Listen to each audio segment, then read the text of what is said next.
Hello pong muli, ayan, magandang araw. Ayan, magandang araw pong muli, nandito pong muli ang inyong lingkod sa Gulayan sa Paaralan. At ayan, magta-transplant po tayo nito. Itong mga binhi na pipino. Tatapusin ko po yung isang plot. Ayan. So bago po siyempre i-transplant, kailangan i-prepare natin ang lupa. Ang ating garden plot na pagtataniman. Ayan. So ilagay na po natin, nabungkal ko na po yan kaninang umaga. Haluan naman po ngayon natin ng mga organic soil, yung pataba.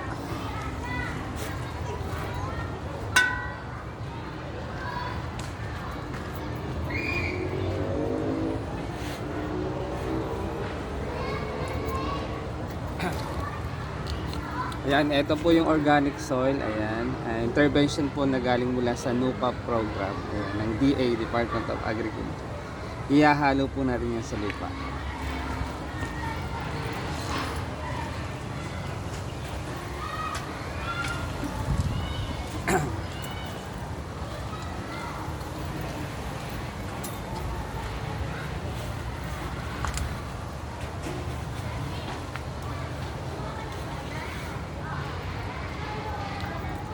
Ayan, ito po. Para sigurado pong mataba at buhaghag ang ating lupa kapag tataniman.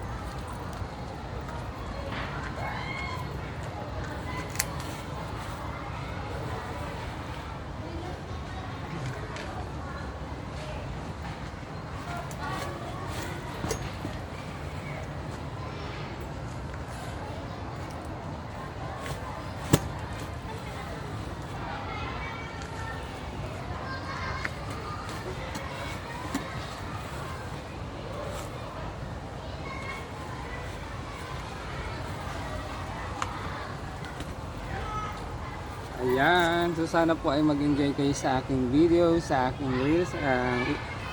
Iba na naman pong edition ito, another edition na naman po ng pagpiprepare ng garden plot para sa taniman. Sana ay panoorin niyo po hanggang sa dulo. Thank you for watching.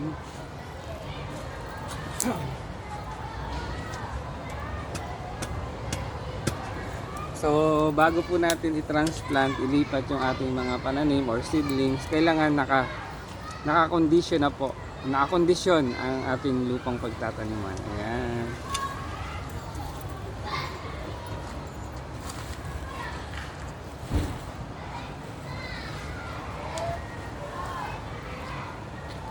Ito po ay organic soil, ayan, pataba. Or organic fertilizer.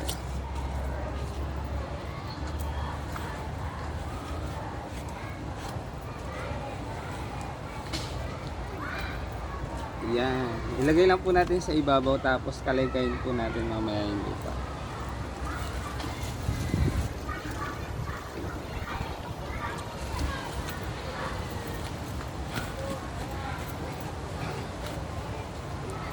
Ayan, gulayan tips pong muli o gardening tips. So, ang pagtatanim ko po ng pipino at ampalaya ay nasa gitna ng plot. Kaya, sa gitna ko po inilalagay yung mga organic soil, organic fertilizer na ito.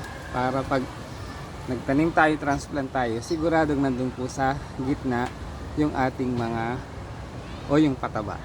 Ayan. Thank you for watching.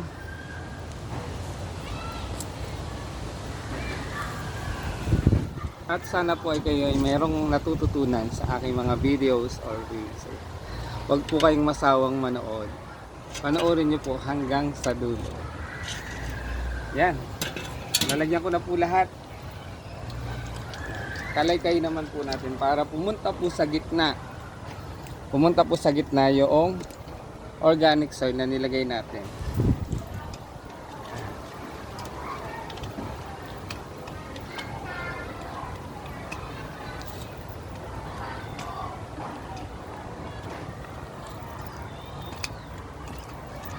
Yan.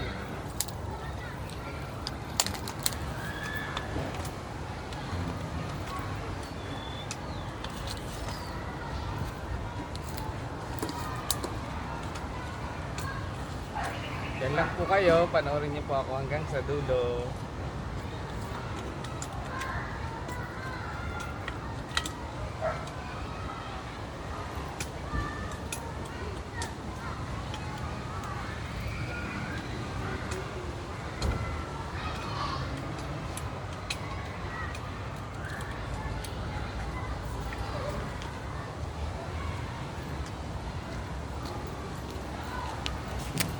Ayan, syempre pag nakalagay po dun sa kabilang side, kakalagay na rin po dun sa, ayan, sa kabila pang side.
Ayan, so kapag nakalagay na po natin, pwede na po nating i-transplant itong, ayan, mga pipino. So itutuloy ko lang po yung, ayan, so ito po ay sa dulo po, sa hati niya is ampalaya. Ito po pagdating dito, papunta doon is pipino na po yan. Ayan, magkahalo po sila o magkasama po sila dyan sa trellis na yan. So pwede na po natin i-transplant. Tara, i-transplant na po natin. Ayan, transplant na po natin yung, ayan, mga pipino. Ayan, gagamit naman tayo ng trowel ngayon.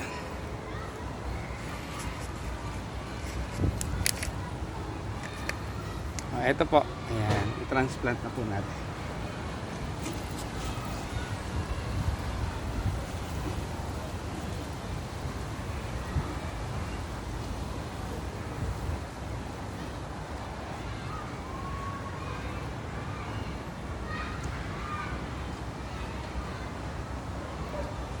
Ayan, tuloy lang po natin hanggang dun sa dulo.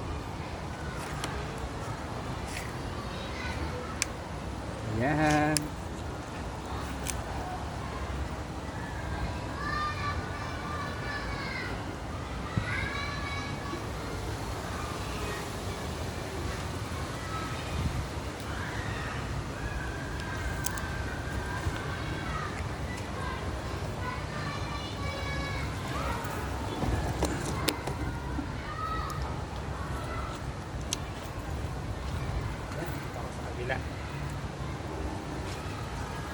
Ayan, panoorin nyo po hanggang sa dulo habang ako ay nagta-transplant, transplanting method. Ayan, pipino.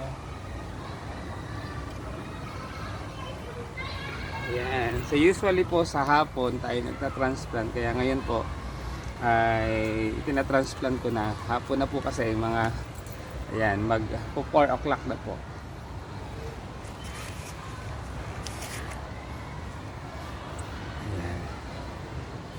Padalhin na natin tong, ayan, oh, para hindi na ako pabalik-balik.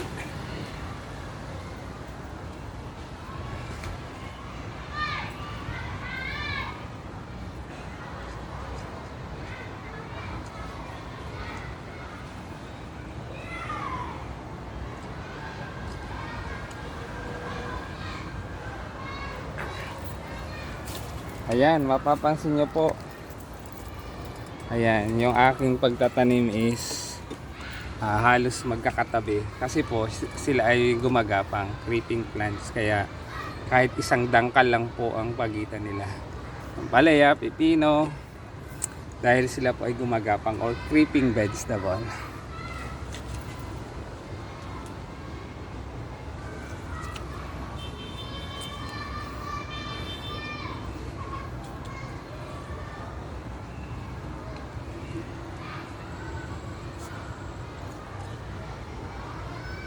Ayan, so sana po ay meron kayong natututunan habang nanonood ng aking video o reels.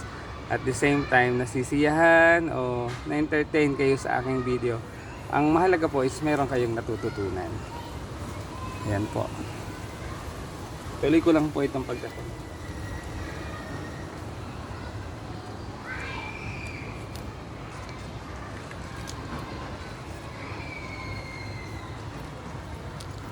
So, eto pong muli.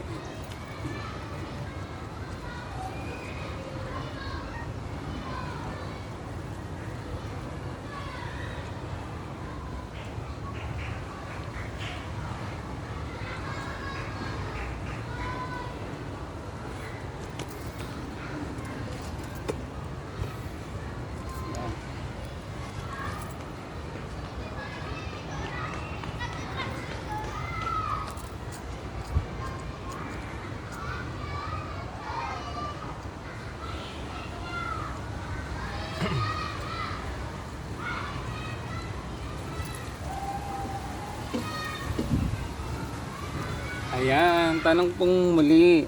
Sir, kailan po pwedeng i-transplant na yung mga punla? Ayan, usually po, pwede na po nating i-transplant yung mga punla kapag ganito na po yung mga dahon niya. Ayan. So usually to 3 to 5 leaves po dapat meron na yung ating mga punla. Ayan, so sana po ay may natutunan. Sana po ay nag-enjoy sa aking video or gardening tips. Ayan. So kailangan po ay naka-establish na po yung ating mga dahon ng ating mga punla. Ayan. So tuloy ko lang po yung aking ginagawa pagta-transplant ng pipino. Sana po ay nag-enjoy, na-entertain, at the same time ay meron kayong natututunan sa inyong lingkod, ang Maestro Panaderong Gala. So thank you for watching. Sana po ay pinanood nyo po hanggang sa dulo. Kung nagustuhan nyo po, i-like nyo po and i-share nyo na rin po para meron din pong matutunan ang mga iba pang manonood. Thank you for watching. Muli, paano nyo lingkod ang Maestro Panaderong Gala, nagsasabing God bless us all. Thank you for watching.